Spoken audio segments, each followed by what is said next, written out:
الحمدللہ وحدہ والصلاۃ والسلام علی من لا نبی بعد۔ ہم پر سب سے زیادہ احسانات اللہ کے بعد نبی پاک صلی اللہ علیہ وسلم کے ہیں، یعنی اتنے احسانات ہیں کہ ہم ان احسان کا ایک حصہ بھی نہیں چکا سکتے۔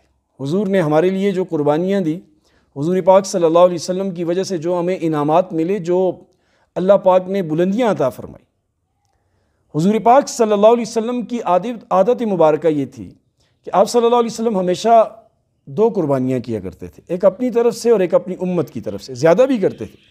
یعنی ہم یہ کہہ سکتے ہیں کہ مجھ گناہگار کی طرف سے بھی میرے نبی نے قربانی کی ہے، آپ کی طرف سے بھی آپ کے نبی نے قربانی کی ہے۔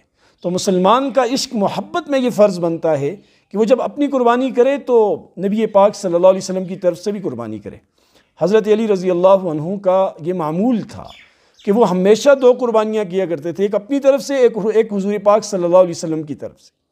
اور بعض روایات میں ہے کہ انہیں غالباً نبی پاک صلی اللہ علیہ وسلم نے اس کا ارشاد بھی فرمایا تھا کہ تم میری طرف سے بھی قربانی کرنا۔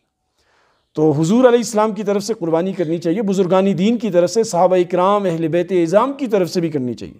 ہمارے ایک دوست ہیں ماشاءاللہ، وہ بہت قربانیاں کرتے ہیں، وہ حضرت ابوبکر، حضرت عمر، حضرت عثمان، حضرت علی، حضرت حسین، ان کی طرف سے بھی قربانی کرتے ہیں۔ تو اگر آپ کو بھی اللہ پاک نے مال، دولت، ثروت سے نوازا ہے تو حضور کی طرف سے تو ضرور کریں، باقی اگر وسعت ہے تو باقی بزرگوں کی طرف سے بھی آپ قربانی کریں۔ انشاءاللہ اس سے آپ کی قربانی بھی اللہ کے ہاں معتبر مقبول ٹھہرے گی، اور اس کا بہت بڑا اجر آپ کے لیے اللہ کے ہاں ذخیرہ ہوگا۔ اللہ مجھے آپ کو عمل کی توفیق نصیب